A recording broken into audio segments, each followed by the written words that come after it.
Hey guys, Arin Darcan here, and today I want to talk to you about communication via messaging, via text, email, whatever it is, and some key words that you shouldn't use or you should be very careful using when trying to communicate with your team or your clients or whoever it is. So let's just jump straight into it. I'm going to share my screen.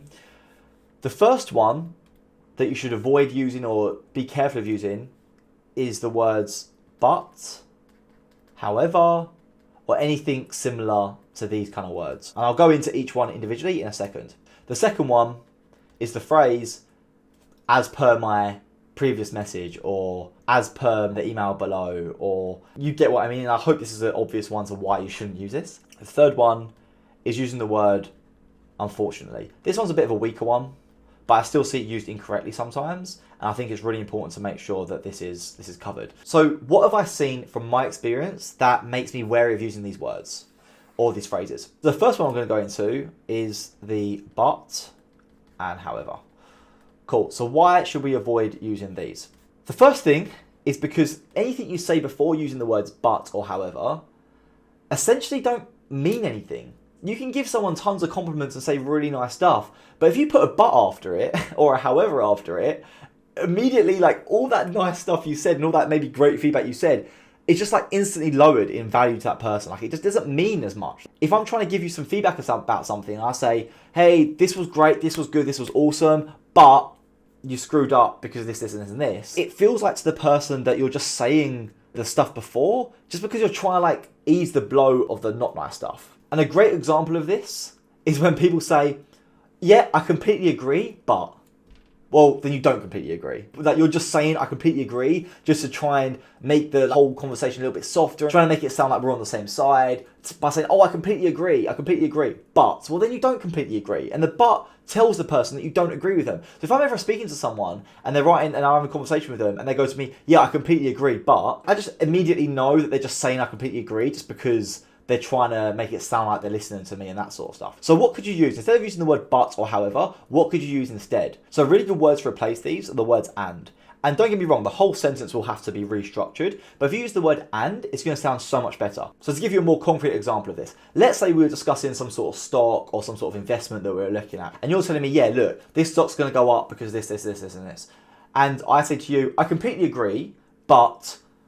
what if this happens, or you didn't think about this, or this also needs to be considered, or blah, blah, blah, whatever it is. If I change that to, I completely agree, and something else we should look out for is this stock, like, then mention your points about why the stock's not as good or why the investment isn't as good, that has a much more powerful impact to the person that you're trying to communicate with, rather than saying completely agree, but. The words but and however are used so much nowadays, and sometimes they're not even used in the right places. Sometimes and is actually a more obvious word to use in some situations, but people still just use the word but. And the problem with it reduces the impact of the statement that you said previous to the word but. So but and however, always be careful of this, especially if you're working with clients, if you're dealing with clients as well. If a client's complaining about something, for example, maybe there was a mistake in the ad copy or whatever it was, or there's something wrong with your service essentially, there's a mistake happened with your team, the client's gonna say da da da, and you might say to them, look, I completely agree, we shouldn't have made this mistake, blah, blah, blah. And it's so easy to say the word but and defend yourself. It's so easy just to say, but this happened, or but it's your fault because of this. Like, it's so easy to do that. But if you just change the word but to an and,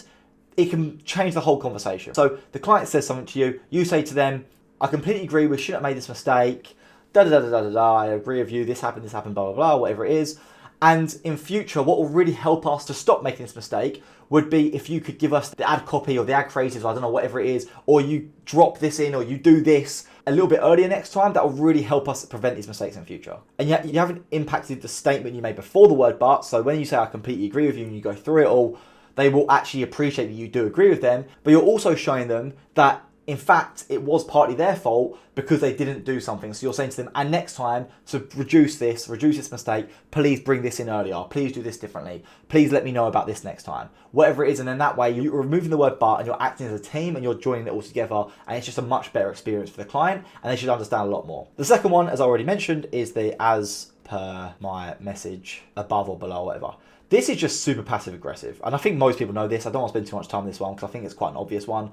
But this is basically saying to the person subconsciously, you're an idiot. You didn't read my message properly. You're an idiot. So if I ever catch any of my team speaking to a client like this, it's a big issue. I don't want people in my team that even speak to anyone like this, because it's basically saying, and although, don't get me wrong, some clients are idiots, I get it, and it's so easy to sit there and just be like, as per my email above, and you like copy and paste it, and you put the little quotations in, and see how like, and it's so, it makes you feel so good. It's like, yeah, like I showed him, but it doesn't freaking do anything to yourself. Yeah, it helps your ego for a second, it makes you feel good for a second, but 15 minutes later, that's going to be gone anyway, and you're going to have a pissed off client who wants to leave, and essentially that costs you money. So yeah, great, if you want to use passive aggressive terms and make yourself feel better, that will probably cost you thousands of dollars in the long run. No, in fact, it will cost you thousands of dollars in the long run.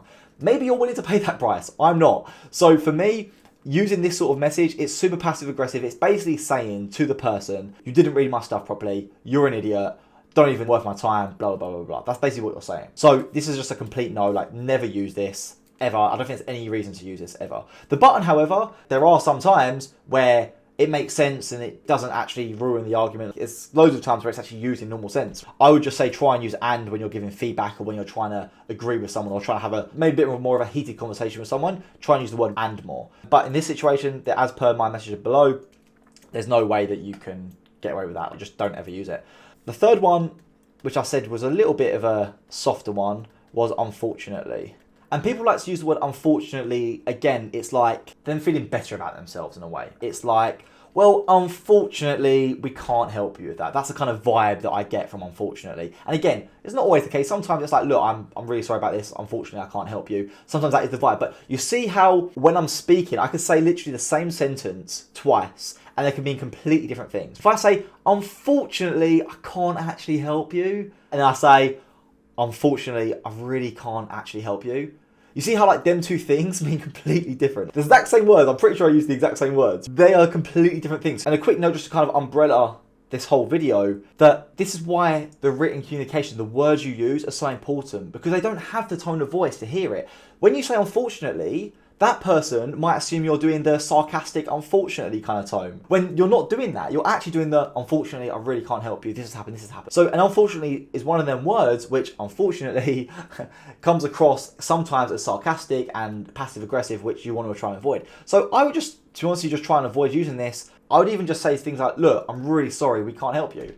I'm really sorry, this can't happen. I've tried my hardest and the best outcome I can get for us is da da da da da. Even then, you see how I use the word and? I try my best, rather than I try my best but it won't work, is I try my hardest and the best outcome for us that we can provide is blah, blah, blah, blah. You see, even then. So with the unfortunately, I would just try, again, it's not a big deal this one, this is a very soft one, but I would again try to remove it, try not to use it. The whole purpose of this video is to try and make you aware that communication via text is so difficult because these words can be misconstrued. I guarantee there are some people that watch this video and think this is I can't use the word but and however. I don't ever read it that way. When someone says as per my email above to me, I don't think they're calling me an idiot. There will be people that have different opinions on this. Of course, this is just from my personal experience and from how I read emails and from what I've done with other clients in the past and how I've read their emails and how they've read my emails, and it's just my past experience. So what I'm trying to highlight in this whole video is that you don't get the advantage of tone of voice, of body language when you're trying to deal with written communication. That's why these words that in real life, when you're speaking them, it's not a big deal if you use the word but or however or other things that come up, because they can hear the empathy in your voice and they can hear how much you mean certain statements just from your tone of voice and your body language as well. But over email, this is all we have. This is all we have, and we're not used to only having this. It's only been in the last, 50 years that written communication has become a much more powerful thing. And so we're still learning how to adapt to that. And that's why it's really important to make sure that when you look at some of these words, you're just careful with their use. Don't overdo them, just be aware of it. And it can really help you retain a lot more clients, help you get more customers, help you get more clients, and also retain your team. When you're giving feedback to your team, it's really important to make sure that they really understand what you're trying to say, and the use of these words will massively impact that. So I really hope you like this video. Please like and subscribe. If you've got any questions, please comment below and I'll be more than happy to help. Cheers guys, see you soon.